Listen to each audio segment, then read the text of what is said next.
C'est Roelman Belzins qui assure les manœuvres techniques au micro. Marie-André Bélange et Darbouze Figaro. Bonjour Bélange. Bonjour Darbouze, bonjour à tous. Pour commencer, le président Jovenel Moïse est rentré hier au pays après sa participation à la 73e session ordinaire de l'Assemblée générale des Nations unies. Le chef de l'État s'est montré satisfait de sa participation à ces assises et des rencontres bilatérales avec des chefs d'État et de gouvernements étrangers ainsi que des responsables d'institutions internationales. Écoutez un extrait des déclarations qu'il a faites hier à son retour au pays à l'aéroport international Toussaint Louverture. Nous sommes clairs pour nous dire, je dis, dans les affaires courant 24/24 n'a parlé, nous préconisons les énergies renouvelables. Ça veut dire nous parlons d'énergie éolienne, solaire, hydroélectrique et biomasse. D'ailleurs, nous mettons accent sur l'énergie solaire pour j'en nous garder pendant 8 dernières années. Moi, j'ai participé dans un dîner avec le président Trump. Nous avons fait un bon parti dans notre ensemble. Ensuite, demain, 25 septembre, nous avons participé dans un gros déjeuner avec tous les autres chefs d'État et chefs gouvernementaux pour nous parler de problèmes mondiaux, problèmes de sécurité, problèmes environnementaux. C'est deux problèmes qui étaient fait actualité dans le déjeuner. Et puis après, moi, j'ai un sommet qui est le Concordia Annual Summit, côté société civile américaine, qui réunit un pile monde de divers horizons pour débattre questions qui sont plus importantes dans le monde. Et moi-même, j'ai profité pour me présenter le dispositif que le gouvernement haïtien prend dans les affaires catastrophes naturelles avec des désastres. Il y a un pile d'informations qui est venue de direction protection civile à travers le ministère intérieur et nous avons fait un gros parler sous affaire accord de Paris. Et c'est accord ça qui est venu à faire fond vert là. Fond vert là, c'est un coup son corps qu'il a pour tout pays qui a un problème pour être capable d'améliorer la résilience dans les affaires de règlement climatique. Un pile gros l'argent pour mettre, mais jusqu'on y a des rêves pour que j'aime réalité. Après Bloomberg Global Business Forum, nous t'ai rencontré dans bilatéral, ça veut dire réunion de deux avec directeur général Fonds monétaire international là, et avec président Banque interaméricaine de développement BID. C'est Madame Lagarde pour Fonds monétaire international et Monsieur Moreno pour BID. Message nous était clair. Nous t'ai discuté de nécessité pour financer programmes sociaux. Parce que pendant qu'on a parlé de programmes à long terme, c'est ça que grand monde longtemps relon boucané pour tant de bruit. Faut que moun faut nous joindre moyen pour nous aider. Ça veut dire moun k'ap vivre dans quartier défavorisé. Moun sa yo faut nous venir en aide à yo. On te parler de financement programmes sociaux. Et nous connaissons bien, yo pas répondre directement du qui leur bail comme là, mais yo pas répondre d'une manière négative tout. Yo te dit que yo pas regarder quel était Fonds monétaire, quel était Banque mondiale parce que dans la rencontre avec Fonds monétaire nous t'es clair que événement 6-7 juillet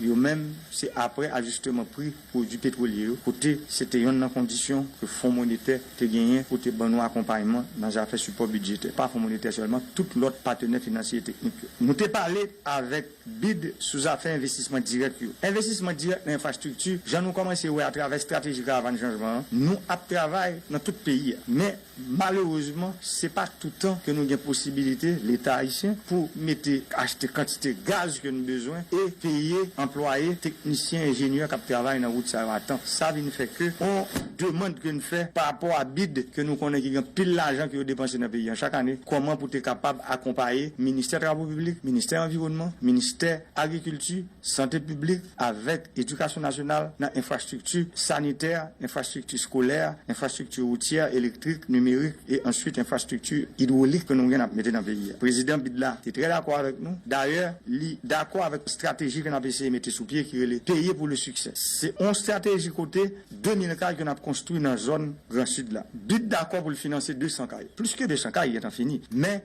Bid accepté pour le vérifier 200 cailles ça yo garder yo accepter et puis ensuite vous payer l'argent par rapport à succès.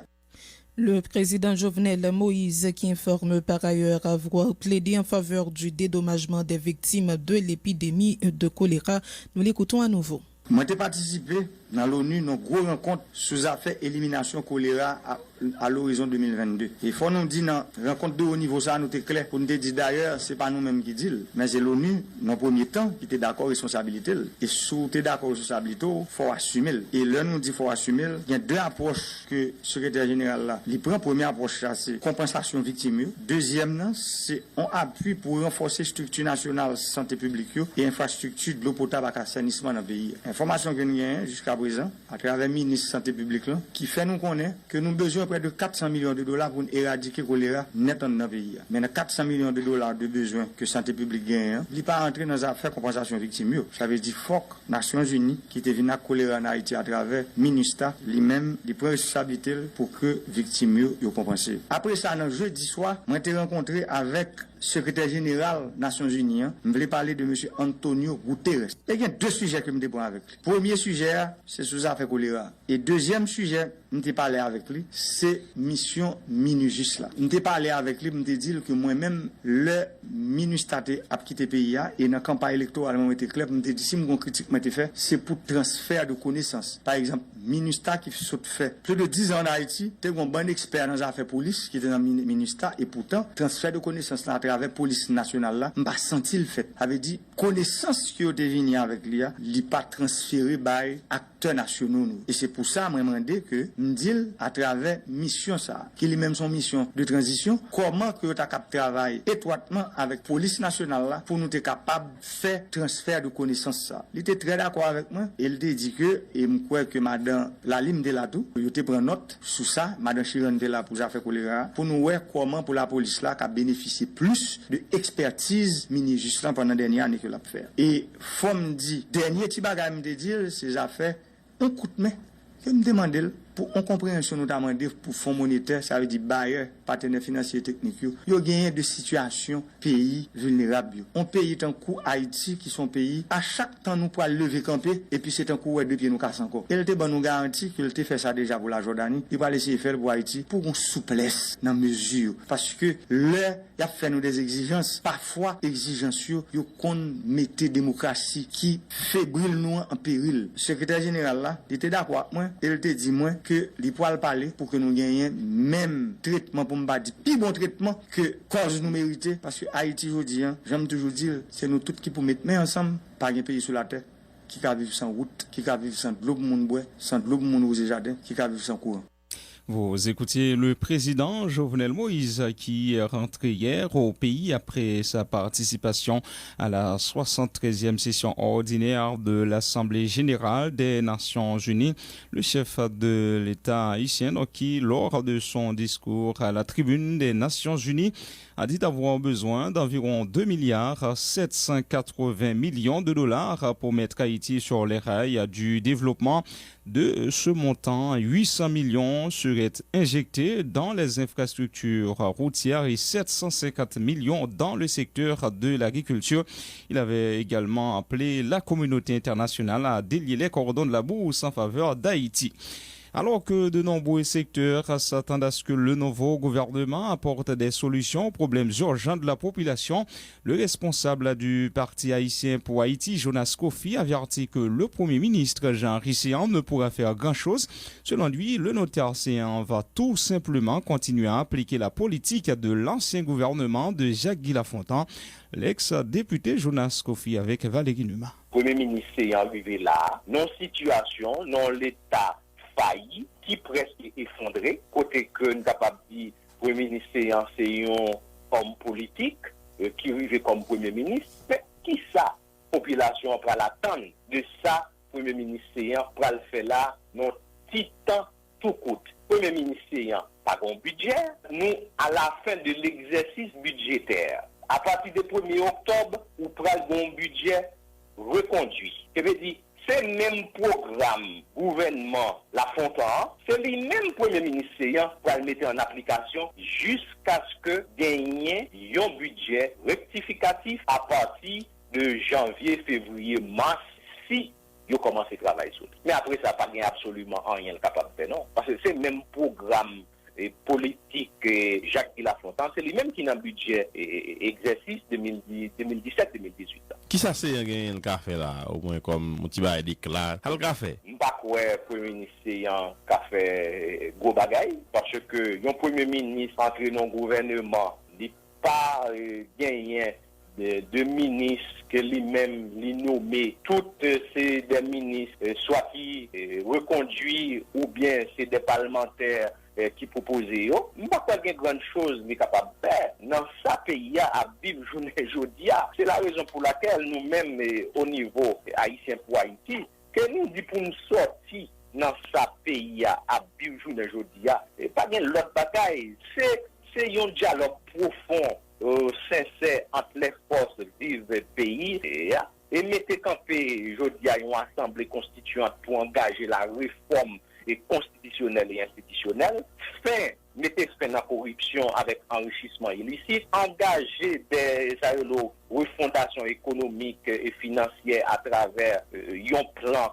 développement durable étalé sur une période de 30 ans et réduire considérablement le nombre de postes ministériels ou préparer un budget rééquilibré, décentralisé, qui est capable de garantir la justice sociale. Et puis, mettez fin avec tout privilège et avantage accordés à président, à premier ministre, à ministre, secrétaire d'État et directeur général autonome déconcentré. Et tout à l'heure, un directeur général ministère Affaires sociales a touché 84 000 gouttes. Et alors, ou un directeur général dans quelques boîtes là, qui a touché 500 000 gouttes, qui a touché 11 000 dollars américains. Mais est-ce qu'un pays est capable de fonctionner comme ça?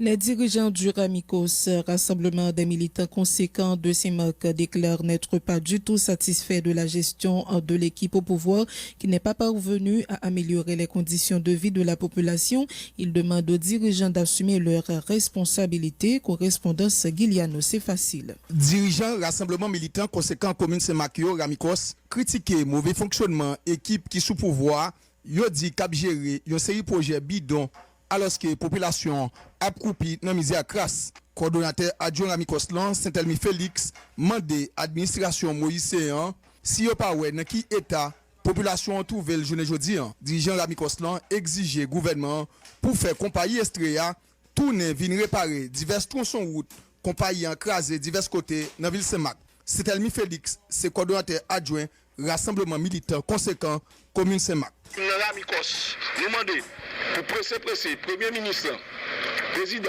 à tout membre gouvernement pour corriger le programme Caravane. Nous avons rappelé, président Jovenel Moïse, nous CEMAC te voté en pile. Pourtant, il n'a pas atterri dans CEMAC. Ville la lagué, des bois balancés, pas de l'école professionnelle pour jeunes, pas de centre loisir pour jeunes, insécurité à blackout, à tailler banda. Le gros chômage a fini pas fini avec la population. Ville la fin crasé, pas de route, pas de marché, circulation, c'est tête chargée. Militant organisation ça bail 30 jours à gouvernement pour corriger Kayel au niveau commune Saint-Marc. Après délaissant, Ramicos dit l'a organisé toute qualité mouvement pour forcer autorité répondre à revendication yo. Guiliano c'est facile, Saint-Marc, Radio Vision 2000. Merci Guiliano, c'est facile. Dossier salaire minimum. L'homme d'affaires régional d'Aboulos se prononce en faveur d'un salaire minimum de 585 gourdes à partir du lundi 1er octobre 2018, se basant sur le niveau de l'inflation qui atteint 14,1% au mois d'août. C'est une décision forte, a écrit Réginald d'Aboulos, dont plusieurs entreprises avaient été vandalisées lors des émeutes de juillet dernier. Le propriétaire des supermarchés des Limates critique par ailleurs le fait que le Conseil supérieur des salaires n'a toujours pas publié son rapport à 48 heures du début du nouvel exercice fiscal. Dimitri Verbe propose, lui, 600 gourdes comme salaire journalier de base. Cela fait plus de 5 ans que le salaire minimum n'a pas connu d'augmentation comme il le devrait. De plus, le salaire minimum peut être différent en fonction de l'industrie. Si le CSS ne l'augmente pas, le secteur privé peut le faire de manière unilatérale, suggère le directeur général de la Société Générale d'Énergie, appelant à la grève en vue de contraindre les autorités à augmenter le salaire minimum dans le secteur. Une nouvelle manifestation a été organisée hier vendredi par des habitants de Miragoâne qui continuent d'exiger des explications sur la gestion des fonds Petro-Caribé, nous dit Anne-Myriam Loiseau. Une dizaine de monde, différentes couches dans la société miragoanaise, manifestaient pacifiquement dans la rue Vilsa 28 septembre 2018. Là. Mouvement ça a réalisé dans l'idée pour demander dirigeants au compte sur l'agent Petro-Caribé, il dit qui passait dans Gagotte. Manifestants ont parcouru plusieurs rues avec 4 mains chargées avec slogan tant coup nous pas manger poids, nous pas bailler la pire, abat corruption sous toute forme pour ne citer ça seulement. Protestataires sous toute route qui tape chanter marée depuis ces moun qui gaspillent comme Petro-Caribéa fait connaître y a kebe mouvement jusqu'à ce que revendication peuple satisfait. Momwe Wilfens c'est une initiative activité ça. Bon, n'a continué jusqu'à ce que il y ait un procès équitable qui fait sous question. Jusqu'à ce que la justice punisse coupable et les gens qui remettent l'argent ça. Selon Momwe Wilfens, rendez-vous cassé 17 octobre cap vini là pour un mouvement même genre. Manifestation ça qui était démarré Carrefour des Rousseaux entre principale ville Miragouane, tal fini devant bureau Cour supérieur des comptes là sans aucun incident sous gros dispositif sécurité, agent unité départementale métier l'ordre Nipio Udmo.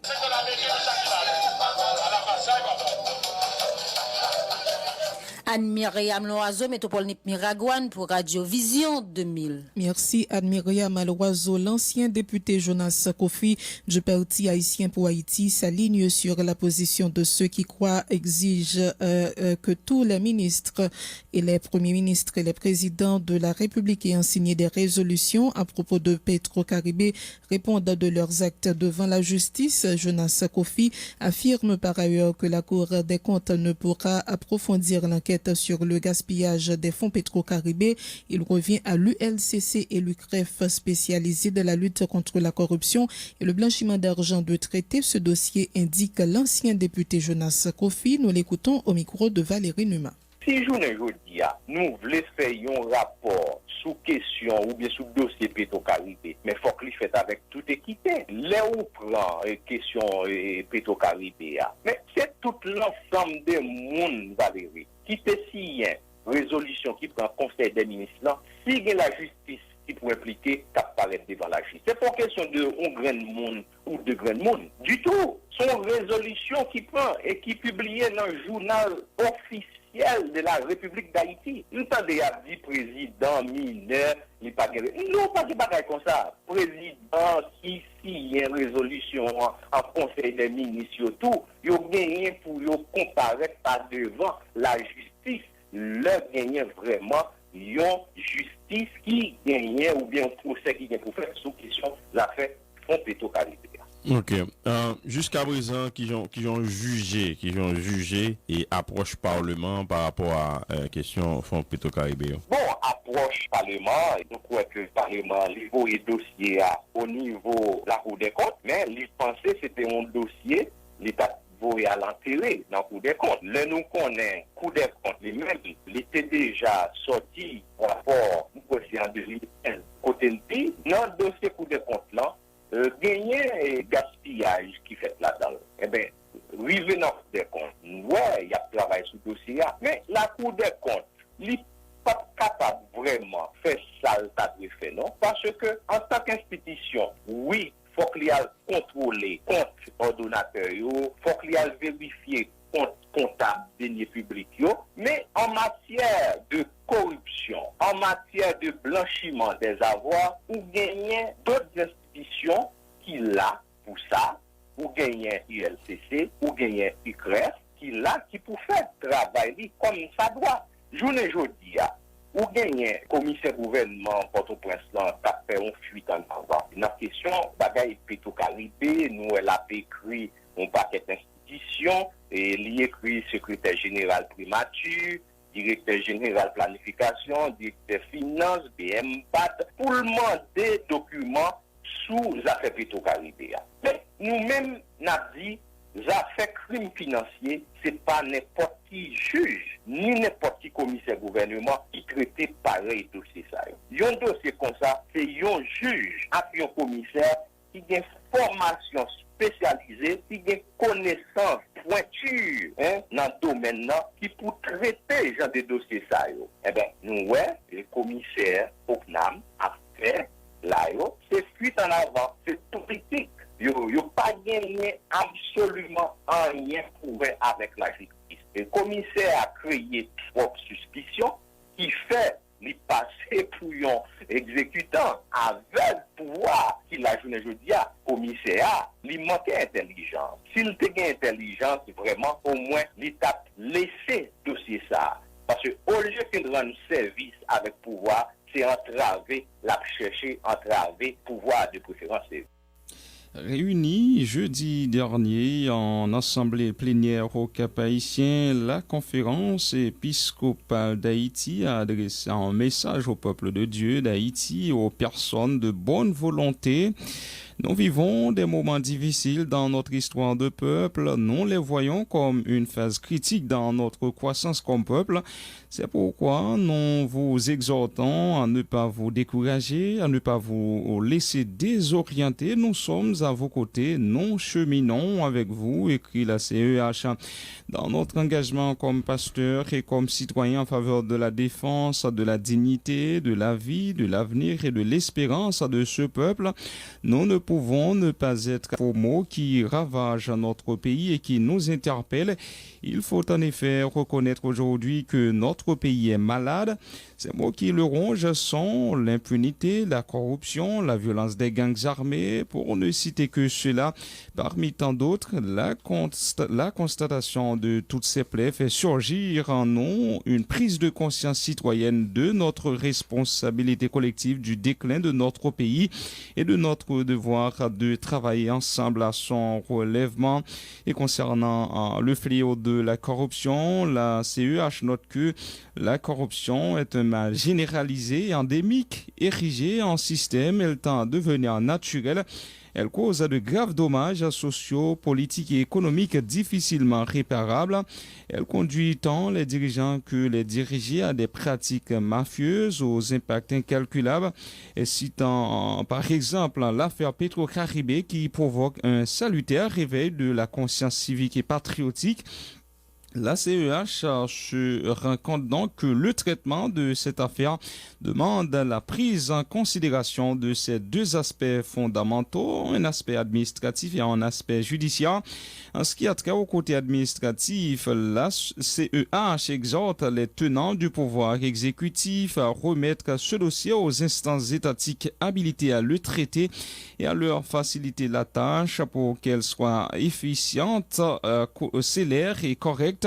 Toute la nation a les yeux fixés sur ces instances et sur la manière dont elles vont traiter cette affaire.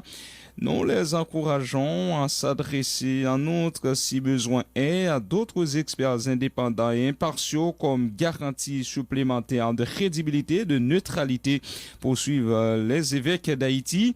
Et quant à l'intervention judiciaire, ne cédant pas à la tentation commune de l'impunité, elle doit être efficace, qu'elle tranche avec courage et sans parti pris, que tous ceux qui sont impliqués dans cette vaste affaire de corruption soient identifiés, remis à la justice pour répondre de leurs forfaits et écoper des sanctions adéquates. Cependant, l'enquête minutieusement et professionnellement menée que nous attendons seule est capable d'aider à faire la vérité et à établir la responsabilité des présumés coupables. C'est notre vœu le plus cher de voir régner la justice et de voir respecter et appliquer le verdict final des instances concernées. C'est d'ailleurs le désir du peuple tout entier, écrivent les évêques catholiques d'Haïti, et ils exhortent tous les filles et toutes les filles et les fils de la nation à voir dans cette crise une opportunité pour éradiquer l'impunité, la corruption, la violence des gangs armés et faire sortir définitivement le pays du marasme dans lequel il se trouve. Une nouvelle Haïti est possible si les Haïtiens et les Haïtiennes sont conscients des maux qu'ils infligent à Haïti et s'ils sont capables d'y apporter remède fermement, quoi la CEH. Nous sommes à une phase critique de notre histoire. Cherchons à bien la gérer afin de faire émerger cette nouvelle Haïti que nous souhaitons. Fort des ressources de la foi chrétienne, des valeurs éthiques, morales et civiques, nous ne saurions accepter l'état de délinquance intolérable de notre pays et nous sentons que nous sommes munis d'énergie, de savoir et de volonté pour travailler ensemble à sa transformation. La CEH renouvelle ici l'engagement de l'Église catholique qui a accompagné et continuera d'accompagner la vie de cette nation dans le combat contre tous ces maux qu'elle... Merci d'écouter Vision 2000, Madame, Monsieur. La suite du journal. La réouverture lundi des tribunaux se fera sur fond de crise de l'avis du président de l'Association nationale des magistrats haïtiens, Maître Jean-Wilner Morin, qui justifie sa position par la lenteur enregistrée dans la nomination et le renouvellement du mandat de nombreux juges à tous les niveaux.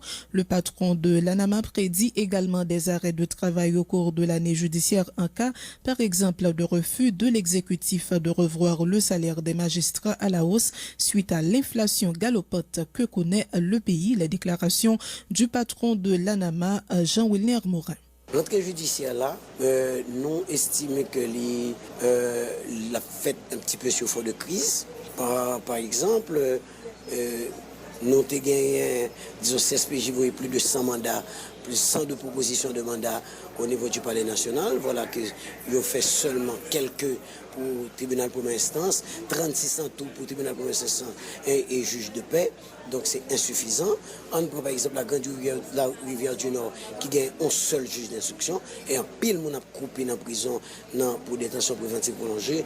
Donc ça c'est un problème et nous interpeller l'exécutif pour capable et travailler pour de manière à ce que les mandats puissent être renouvelés à temps. Si l'exécutif a un problème au niveau de certains mandats, je pense que l'étape importante que de contacter CSPJ pour le dire, ils font enquête approfondie, mais qu'un mandat, ça augure autre chose. Donc, c'est le premier problème que nous avons. Et deuxième problème, c'est que nous demandons déjà pour à cause de l'inflation, le salaire des magistrats. Donc, ça capable de permettre que gagner de arrêt de travail qui fait à l'avenir dans les magistratures là et très bientôt si que 2 points ça CSPJ et l'exécutif pas fait en sorte que les travaillent sur de manière très rapide. Nous sommes soulignés 2 points majeurs qui montrent que gain de difficulté. Donc nous attendons encore que la promesse du président de la République est rentrée en application. Mais est-ce que il y a des actions qu'a faites pour éviter tout ça au dit là au magistrat? Bon, et première démarche, nous, c'est rencontrer le CSPJ, parce que c'est avec CSPJ nous gagnons relation. Nous pas qu'à aller joindre l'exécutif là. Nous avons rencontré le CSPJ et comme c'est l'association nationale des magistrats, commissaire gouvernement la donne, on va aussi rencontrer le ministre de la Justice, poser les problèmes là avant que nous recourir à la grève. Mais ceci, c'est dans un bref délai. Donc vous pouvez voir capable de gagner de mouvements qui est capable et c'est quoi le système là? Ah oui, certainement, nous sommes sûrs que pour gagner arrêt de travail, si toutefois que les autorités concernées pas activer pour résoudre ces problèmes que nous sommes posés. Il y a urgence pour que le président de la République agisse aussi vite. Alors moi je ne peux pas dire le président de la République, je suis capable de dire de préférence le CSPJ, car le CSPJ c'est interlocuteur président de la République là, c'est lui-même qui peut allouer à l'exécutif là, mais nos revendications les adresser au CSPJ. Le président de l'Association nationale des magistrats haïtiens, Maître Jean-Wilner Morin, qui affirme que la réouverture lundi des tribunaux se fera sur fond de crise. Il justifie sa position par la lenteur enregistrée dans la nomination et le renouvellement du mandat de nombreux juges à tous les niveaux. Il faut dire que l'exécutif a procédé jeudi à la nomination et au renouvellement du mandat de 36 juges de paix, de siège et d'instruction à travers les différentes juridictions du pays. En prélude à l'ouverture de la rentrée judiciaire fixée à ce lundi 1er octobre, l'Association nationale des magistrats haïtiens a organisé hier vendredi une conférence débat autour du thème vers une modernisation de la justice pénale haïtienne. L'objectif était d'inciter les parlementaires à se pencher enfin sur le projet de refonte des codes pénals et de procédure pénale, une initiative supportée par l'ambassade des États-Unis en Haïti et l'USAID, nous dit Jean-Christophe Prophète. D'entre de jeu, le président de l'Association nationale des magistrats haïtiens, Jean-Wilner Morin, a fait part de ses préoccupations par rapport à la lenteur constatée dans le traitement du dossier relatif au projet de code pénal et de procédure pénale des documents déposés au Parlement depuis plusieurs mois. C'est justement ce qui a porté l'ANAMA à organiser cette conférence débat pour sensibiliser les membres de la 50e législature sur la nécessité d'agir vite. Le juge Jean-Wilner Mourin est le président de l'Association nationale des magistrats haïtiens. Nous devons faire un débat pour nous sensibiliser le Parlement,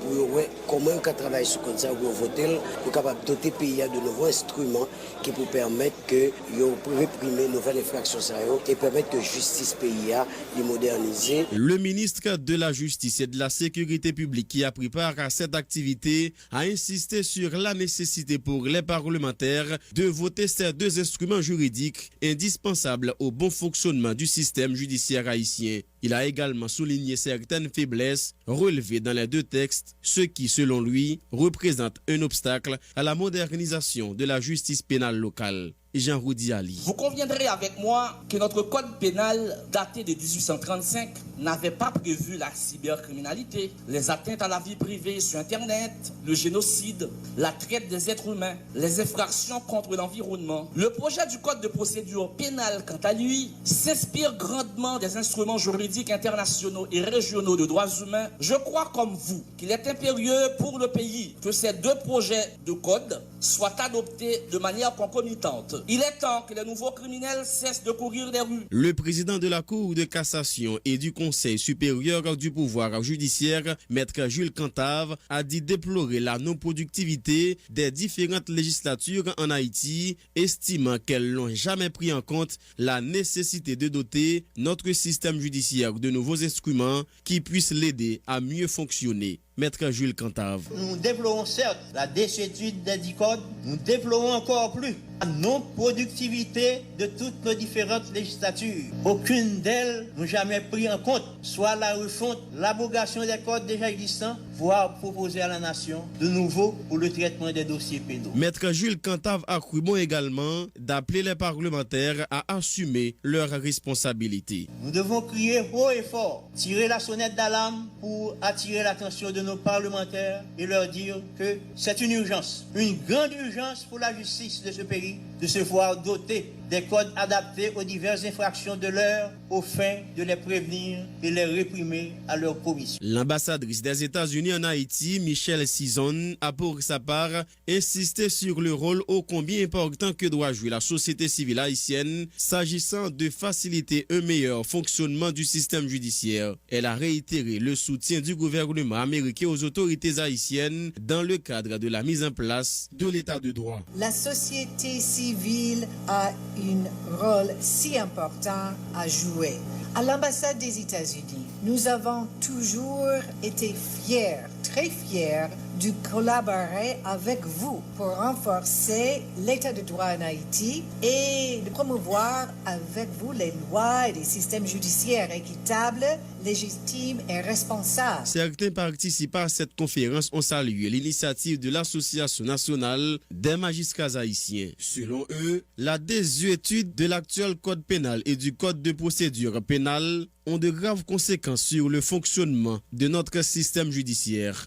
Jean-Christ Noël Prophète, Vision 2000. Merci Jean-Christ Noël Prophète. Le parti politique Famille Lavalas s'est monté au créneau pour dénoncer le refus des autorités en place de répondre aux revendications de la population. Lors d'une conférence de presse hier vendredi, la coordonnatrice du parti, Maryse Narcisse, a exprimé le soutien sans réserve de Famille Lavalas à la mobilisation pour exiger que toute la lumière soit faite sur le dossier Petro-Caribé. C'était aussi l'occasion pour Maryse Narcisse de saluer la mémoire des victimes du coup d'État militaire du 30 septembre 1991 qui avait contraint le président d'alors, Jean-Bertrand Aristide, à l'exil.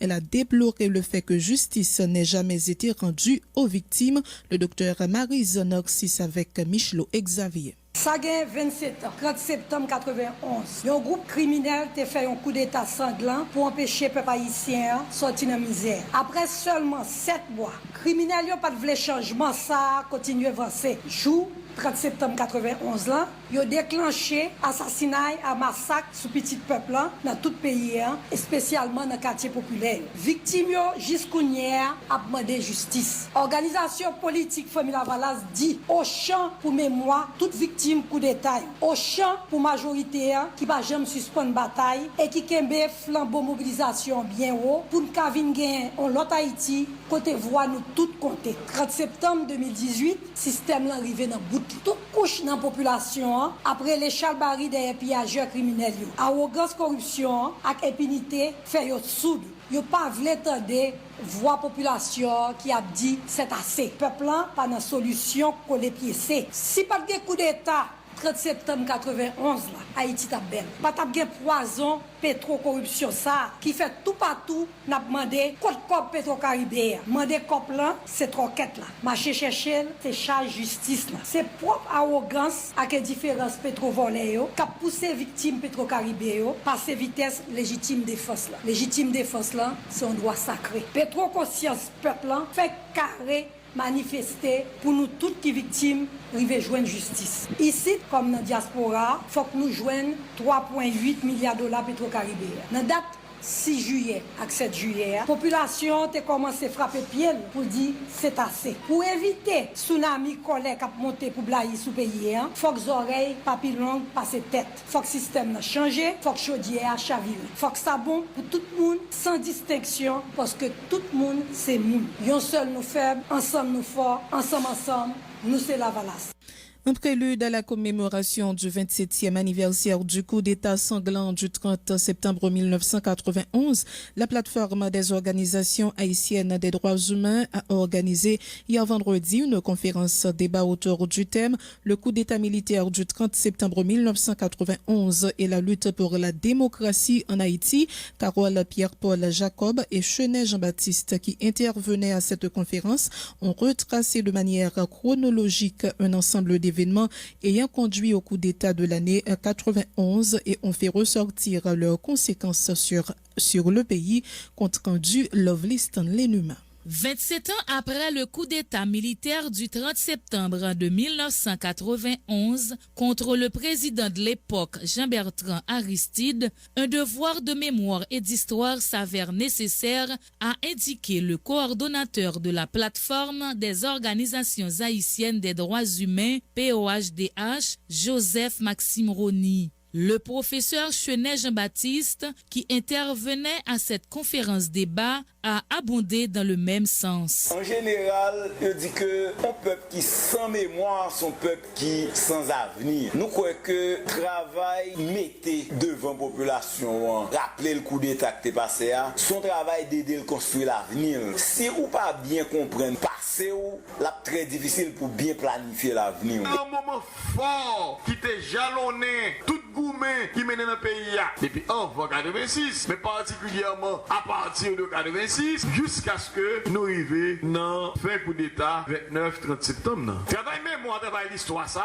Ce travail collectif pour lui. Faut que nous écrivions sur ça. Faut que nous enseignions dans l'université sur ça. Faut que nous partagions la documentation sur ça. Faut que gagner toute une série d'informations qu'à partager avec les jeunes, qu'à partager dans le groupe, dans l'organisation, pour nous capables de connaître ce qui est passé. Quelles sont les conséquences de cette période tragique pour la nation haïtienne aujourd'hui? La réponse du coordonnateur de la POHDH, Joseph Maxime Rony. Deux coups d'État 90 au 30 septembre 91 à aujourd'hui, nous avons dit Haïti a marqué pas sous place. Non gestion exclusion. Et si Haïti gagne un bagage que le réaliser, chaque fois que il y a des équipes qui montent à vie riche, il y a des problèmes personnels avec famille et population à vie people. Haïti est encore sous la domination de la communauté internationale à presque tous les niveaux. C'est l'une des conséquences du coup d'État militaire sanglant du 30 septembre 1991,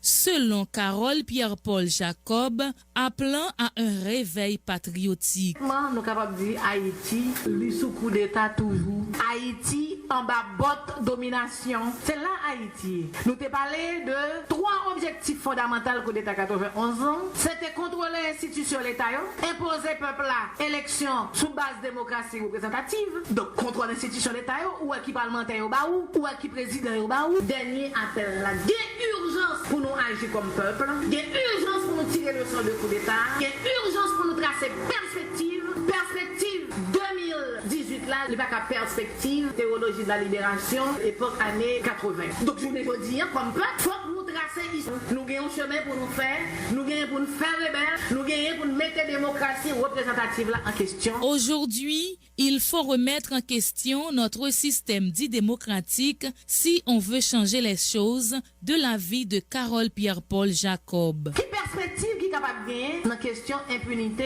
coup d'État? Je crois que je vous dire en pile peuple dans le monde et en particulier nous-mêmes en Haïti, perspective là c'est dans remise en question démocratie représentative là liée même. Comme peuple, faut commencer à caler nous pour nous garder. Est-ce que nous avons été tout le temps docile à un modèle de démocratie qui c'est démocratie représentative là que y a imposé nous, mais au fait qui va correspondre à besoin nous vrai comme peuple, ok? Ou bien n'a sorti là-dedans, n'a fait rupture. Donc je vous dire, il y a une urgence comme peuple. Lovely Stanley Numa, Vision 2000. Merci Lovely Stanley Numa. Le député de Port-à-Piment, Daniel Létang, appelle le Premier ministre Jean-Henri Séan, président du CSPN et le haut état-major de la PNH à se pencher sur la situation d'insécurité qui prévaut dans plusieurs endroits du pays, notamment dans sa circonscription et sur les routes nationales.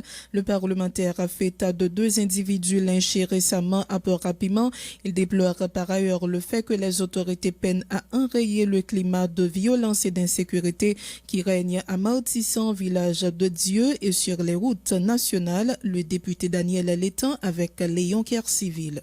Député Port-à-Piment, député Daniel Létang a attiré attention Premier ministre Séan, qui c'est chef CSPN, directeur la police là, Michel-Angé Déon, inspecteur général la police là, monsieur Ralph Jean-Brice, m'a attiré attention sur le climat d'insécurité qui blaye à travers le pays, notamment dans la circonscription de Port-à-Piment. Côté m'a parlé avec vous là, avant hier, gagné 2 moun qui ont raché. Gagné Maxoni Alcindor, dans la première section Parico, gagné Tikazo, la deuxième section Balais. Et puis, avant ça, j'ai déjà énuméré un ensemble de cas d'assassinat qui étaient perpétrés dans la commune Port-à-Piment. Et les n'attendent la presse tout, car ça n'a pas arrivé seulement dans Port-à-Piment. Avant même d'attendre dans le plateau central, il y a plusieurs cas de vol de motocyclettes qui fait. Et tout récemment, le 11, moi j'étais là en commission parlementaire qui était allé Saint-Michel de la Talaye pour enquêter sur un monde qui était mort dans le commissariat Saint-Michel de la Talaye. Les nous arrivés sur route Saint-Marc, pas de possibilité pour nous de passer par route nationale là. La police qui l'a comme autorité pour rétablir l'ordre, pas de moyen avec capacité et autorité pour rétablir l'ordre pour délégation parlementaire de passer pour aller Saint-Michel de la Talaye. J'ai été stupéfait parce que regardez la police qui l'a comme autorité qui l'a pour mettre l'ordre, obligé de faire déviation, faire outrager avec délégation parlementaire pour nous arriver Saint-Michel de la Talaye. Nous prenons près de 2 heures de temps à pour une machine dans rack. Climat d'insécurité ça qui blaye dans le pays là, nous prend tout côté nous là à Martissan, c'est un cas qui fait la connaît chaque jour il y a parlé de ça mais juste je dis pour que j'aime gagne une disposition ferme qui prend pour rétablir l'ordre dans la zone là. Rétablir l'ordre là pas seulement là utiliser la force contre moun mais rétablir l'ordre là doit faire à travers un ensemble d'actions sociales que le gouvernement a pour le prendre pour permettre que moun ça gagne zam nan men yo gagner on doit c'est pas on doit pas prendre comme une profession on doit prendre pour exercer une pression pour joindre pour chercher bagaille mais si le gouvernement prend un ensemble d'actions sociales ça permet que moun yo gain activité sociale dans mais il y a un petit corps qui rentre dans mais et premier ministre dans la déclaration politique générale il te fait connaître que le plus rapidement possible il pourra faire des travaux à haute intensité de main-d'œuvre pour permettre que moun yo gagne l'argent qui rentre dans la poche. Nous-mêmes, nous te bail vote de confiance à la déclaration politique générale là. Pour le Premier ministre, ta capable mettre là avec le gouvernement rapidement au travail pour que ensemble de problèmes sociaux arrivent à aborder et ça permet tout climat de sécurité à le faire baisser. On reste au Parlement haïtien où le député de Saint-Michel de la Talaye, Myriam Amilcar, dénonce les autorités policières des Gonaïves qui, selon lui, auraient facilité la fuite des 3 policiers accusés d'avoir battu à mort un jeune garçon le 9 septembre dernier au commissariat de Saint-Michel. Le député Amilcar dit s'être entretenu avec le responsable du commissariat, le commissaire principal Claire Juste Valentin, qui lui a confirmé qu'il avait demandé aux autorités départementales départementale de la PNH de prendre les dispositions nécessaires pour placer en isolement les 3 policiers incriminés. Le parlementaire demande à l'inspection générale de la police d'assumer ses responsabilités et lance un appel au calme à l'endroit de la population de Saint-Michel de l'Atalaï. Le député Myriam Amilcar, toujours au micro de Léon Kercivil. Malheureusement, information qui est confirmée par le commissaire principal Claire Juste Valentin. Donc, il est confirmé pour nous que il était demandé à responsable police et département l'Artibonite pour garder en isolement les 3 policiers qui étaient impliqués dans Zach Maspinaïsa. Ça, c'est clair que au niveau de Gonaïve, la justice a la bonne antigodette. Ça nous clair, nous connaissons que il y a toute manigance qui est capable de faire. D'ailleurs, dans l'enquête parlementaire là, il y a des informations qui circulent côté que on a des promotions qui a fait même pour que les policiers soient capables de sauver. Donc, de fait, eh bien, selon sa commissaire gouvernement qui confirmait pour nous que les policiers sont en cavale. Le fait qu'ils sont en cavale, donc ça veut dire que la police pas menée ou aller. Pour nous-mêmes, ils ne sont pas capables en cavale, ils sont dans le commissariat, la police pas menée ou aller. Donc c'est ça que moi-même je veux dire. D'où l'importance pour que l'inspection générale prenne les dispositions qui se posent, parce que ça c'est un acte en plus et dans siècle ça, nous vous mettons trop pour démocratie pour nous gagner pour la police qui tournait l'armée d'Haïti. Nous croyons que eh bien et c'est la justice qui vient pour dire mot parle pour permettre que justice lui rende à la population Saint-Michel là. Pendant la profiter de antenne ça pour nous dire moun Saint-Michel restez calme. Moi, pas voulu pour prendre en provocation, côté il y a des messages qui ont circulé au niveau de réseaux et sociaux, comme si cap demandé moun pour faire violence. Jodia, nous devons faire la justice confiance jusqu'à présent. Donc, le fait que ce bon dossier qu'a traité au niveau de la justice, eh bien, on nous quitter la justice fait chemin. Pendant que moi-même, en tant que député, m'a continué à accompagner parents victimes et jusqu'à ce que ils joignent justice. À l'initiative de la Chambre de commerce de la Grand'Anse, le groupe Croissance SA a réalisé un atelier de formation sur le budget national à l'intention des membres de collectivités territoriales, de la société civile et du secteur bancaire. Les détails avec Jean-Gary Joseph. Sous direction Chambre commerce Grand'Anse, groupe Croissance SA organisé un atelier de formation pour présenter nouveau budget by membres collectivités territoriales, secteur bancaire, société civile là, soit avantage avec inconvénient loi de finances 2018-2019 là. Président groupe Croissance SA, économiste Christian Farel, dit objectif là c'est expliquer personnage avisé ça yo comment le budget national là fonctionner. Pendant responsable là fait qu'on est gouvernement Moïse Seyan par une grosse difficulté devant yo pour appliquer comme ça droit budget 2018-2019 là. Chambre de commerciaux, société civile et nous avons des partenaires également, association des maires, pour nous expliquer comment le budget pays, le budget national a fonctionné. Parce qu'on est que le budget national a influencé les décisions qu'a prises sur le terrain et que nous préparons le budget communal bientôt. Donc nous faisons déjà 8 départements, donc la 9e là, et nous allons finir dans nord-ouest là. Et c'est ainsi que nous sommes très satisfaits vraiment de participation qu'on a aujourd'hui pour nous parler de budget rectificatif là, qui décision qui prend là-dedans. Et nous connaissons que le gouvernement c'est un gros examen pour le passer avec le budget 18-19 là, que le gouvernement a retiré. Donc le budget rectificatif là a posé quelques problèmes parce que pas prendre en considération certaines choses. Donc nous devons préparer pour aller discuter avec les députés, avec les sénateurs au niveau du département Grand'Anse, au département qui est très frappé. D'ailleurs, le gouvernement remédie. Bon, l'aime dire remédie, l'information que publiée, c'est un département qui est plus pauvreté là-dedans. Donc, s'il est aussi vulnérable, il faut qu'il y ait une meilleure répartition de budget à travers le département. Ça. Et nous encourageons également que le directeur départemental refite avec le secteur des affaires pour nous capables de prendre des résultats beaucoup plus intéressants. Responsable groupe Croissance SA, Christophe Farel, demande des populations haïtiennes pour questionner et puis analyser le budget dans l'idée pour défendre les taxes à payer. Depuis Jérémy, Jean-Gary Joseph, Vision 2000. Merci Jean-Gary Joseph. Une rencontre a eu lieu hier vendredi au Sénat de la République entre le sénateur Pierre-Paul Patrice Dumont et l'ambassadeur du Chili en Haïti, Patricio Uteras. Les discussions ont porté sur les démarches visant à faciliter à de nombreux Haïtiens vivant au Chili d'obtenir leur casier judiciaire en vue de la régularisation de leur situation. Le parlementaire se prononce en faveur d'une accélération du processus. Écoutez ces précisions au micro de Léon Kercivil. C'est deuxième fois officiellement me rencontrer avec l'ambassadeur Outreras sous question haïtiano-chilienne. Jeudi, c'était sous question visa. Pour là, mais visa a une condition, c'est que faut la police haïtienne dit bureau immigration Chili, dit ministère intérieur Chili, est-ce que tout haïtien ça yo, est-ce que yo pas de casier judiciaire, est-ce que yo pas de volé un jour, est-ce que yo pas de touillon mon jour, est-ce que yo pas arrêté yo. Donc c'est à partir du moment où yo gagné casier judiciaire vierge, yo te capable un petit contravention dans la rue comme ça, pas de problème, y a ba yo visa. C'est parce que yo voulait régulariser tout haïtien.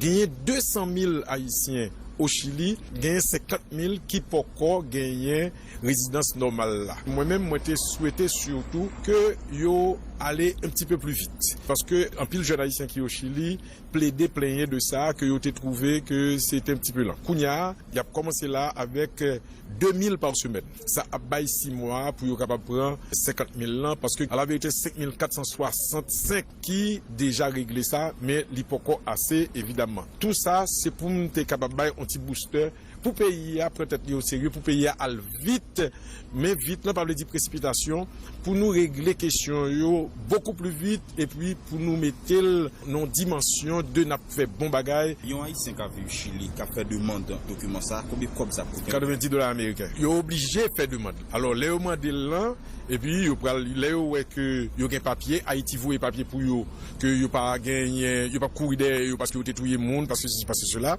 Eh bien, y a bayo visa résidence là pour 1 an.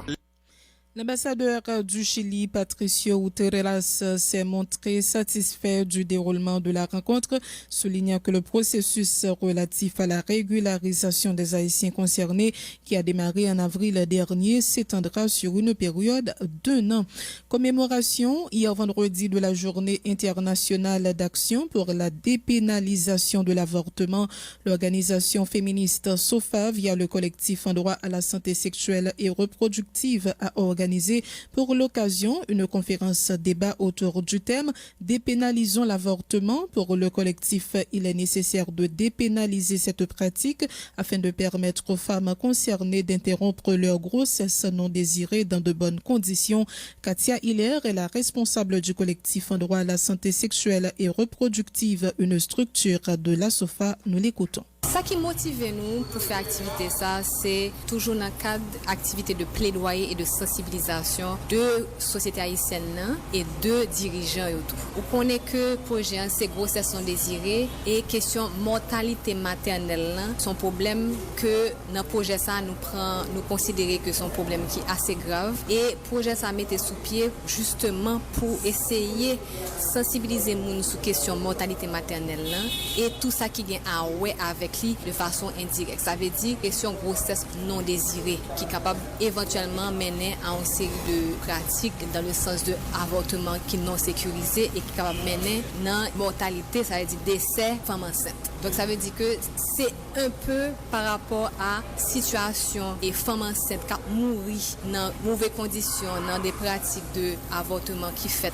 dans mauvaises conditions que justement le projet ça vient monter et il y a toute raison d'être li. Pour qui ça c'est jeudi on a choisi pour nous faire conférence débat ça autour de questions. Jeudi c'est capable un jeu tant qu'on l'autre. Ça veut dire que le projet ça lit sous toute l'année donc on a mobilisé de façon systématique. Mais jeudi c'est journée mondiale pour dépénalisation avortement. Donc nous prenons occasion ça pour nous capables de sensibiliser la communauté avec dirigeants sur question avortement qui fait dans mauvaises conditions.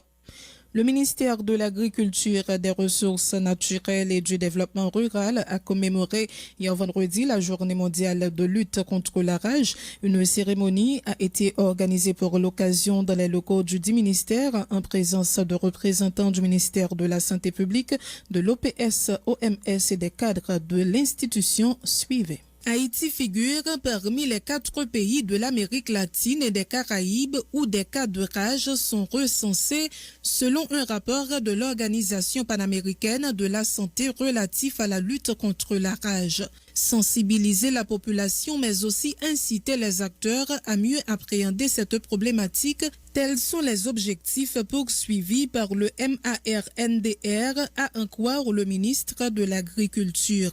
Jobert C. Engrand a informé que son ministère entend mener une campagne de vaccination à partir du mois de novembre prochain en vue de combattre cette maladie. Cette commémoration est une occasion pour nous de sensibiliser la population et porter tous les acteurs intéressés à la problématique de la rage, à comprendre l'importance de cette maladie tant sur le plan de la santé animale que de la santé humaine et de prendre chacun ce qui le concerne les mesures appropriées pour briser d'une part le cycle de l'infection du virus rabique au niveau des vecteurs réservoirs et d'autre part améliorer de manière sensible la prise en charge des personnes mortes. Pour cette année, les cas de rage ont connu une certaine baisse selon la coordonnatrice de l'unité de protection